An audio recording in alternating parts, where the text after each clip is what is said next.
is Jerry Slominski. My father, Zygmunt Slominski, as his name was pronounced at the time of his birth in 1915, was born here in Footedale, Pennsylvania. The house in the upper right-hand corner in the blue box on 216 Hill Street is where he was born. This map shows Footedale in the bottom right-hand corner with the coal mine areas in symbols, with New Salem about 1 mile to the north, where other Slominski family would live. 216 Hill Street in Footedale is shown here a few years ago. The same steps in a refurbished home my brother Gary Slominski visited at that time. 1915 baptismal record of my father, shown with parents Ignatius Slominski and Bronislava Szyszewska, both Polish immigrants. 1920, the coal mines of Footedale are shown here. Upper center is the St. Thomas Church, where my father was baptized. 1922 was a very difficult year for all of Footedale. The residents were thrown out of their homes into tents because of the coal strikes. They lasted for 6 months. By 1924, my family became a naturalized part of the United States. Ignatius and Bronislava would become American citizens along with their children. 1925, my father in 3rd grade in Footedale had perfect attendance, shown in this newspaper clipping of June of that year. Before leaving for Gary, Indiana, the Slominskis boarded this train, departing Footedale on the Zephyr. They would arrive here in Gary, Indiana. Buffington Park is shown with the Gary Water Tower in the upper right-hand corner, our home, where I was born many years later, on the left side of it. 1930s, showing Gary, Indiana also from a different perspective, Buffington Park in the center. 1930s, these are the streets that my father walked.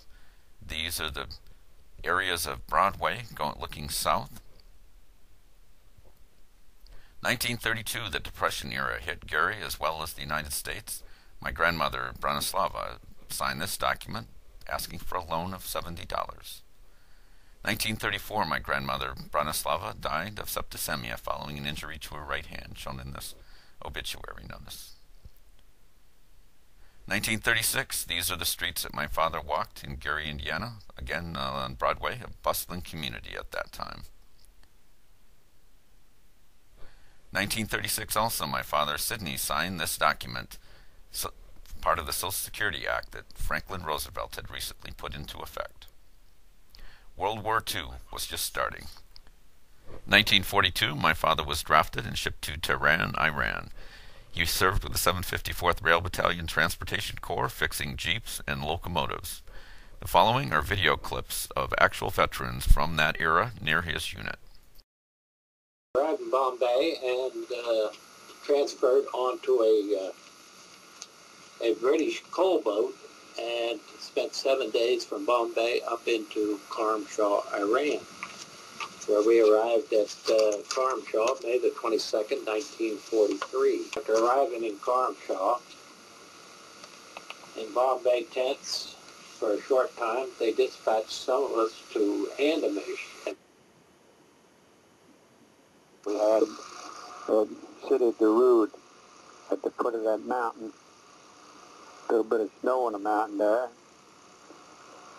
And it was sort of a rest stop for the trucks coming through for fresh water or whatever.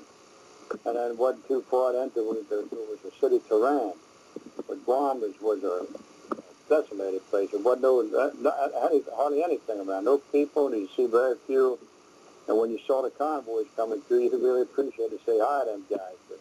But after all, we were a company of about 40 of us. The grass is never green.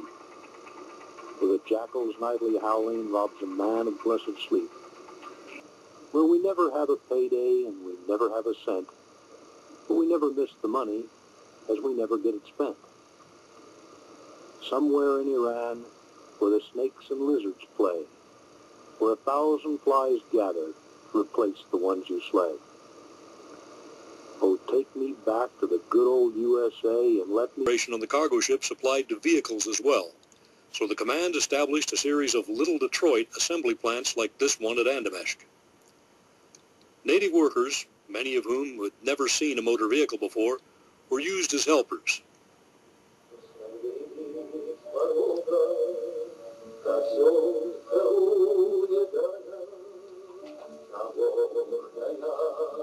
The Russians had no complaints, and the word Jeep was quickly made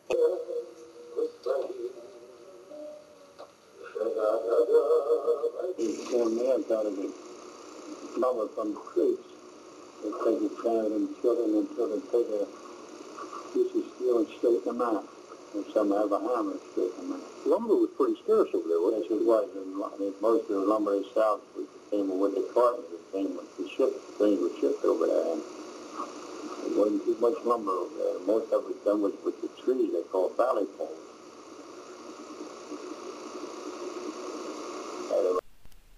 In 1943, while my father was in Tehran, his father, Ignatius, was stunned to find that he was being recruited also for the war effort at age 63. My father earned this badge that he wore as part of the 754th Rail Battalion. My father's return from the war was a very difficult and painful one. Here shown is his sister Wanda, whom he would reunite with, and her firstborn son. And in 1946, a memorial in Buffington Park was dedicated to all veterans of that era. Many years later, in Washington, D.C., National World War II Memorial Site would be dedicated. My father's name was included in that roster. In 1953, Ignatius Slominski in the white shirt with Max Slominski behind him were in Pennsylvania for the wake of my father's Aunt Cecilia. September 1954, Crown Point, Indiana. This courthouse is where my father and my mother, Pearl Bakken Slominski, would be married. October 1954, 1 month after my father was married, his father, Ignatius, passed away. 738 Delaware Street was the home of the Slominskis, shown here with the garden behind the house. 1956, my oldest brother Sidney's first birthday, with Sidney, John Sawa on left, and Wanda on the top right. 1957, Terry and Sidney Slominski behind the house at 738 Delaware. 1959, the year I was born, downtown Gary, Indiana, at Christmas time.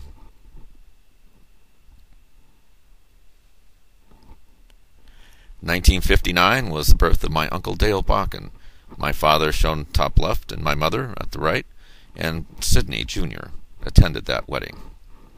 This is another photo of my father and mother in 1959. Shown in this video clip of the early 1960s is Gary, Indiana, and some of the downtown streets where I walked as a young child. We left Gary, Indiana in 1963. I believe this is Broadway Street, a few blocks from our home. Shown as the courthouse and the downtown area. Some downtown buildings, the steel mills of Gary. Downtown shoppers at early 1960s. Coming up will be Buffington Park. For just a couple of seconds, this is right here is where we lived. Gary, Indiana on the map. Some locals at that time. Albert Gary in the statue on the top right. This is the obituary of my father Sidney in 1963.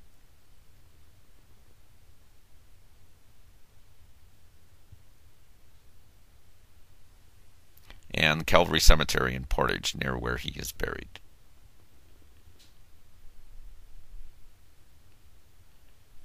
In 2002, Sidney Slominski's children got together for a celebration of Jerry Slominski's wedding. 1926 to 1963 family directory information is shown here. Several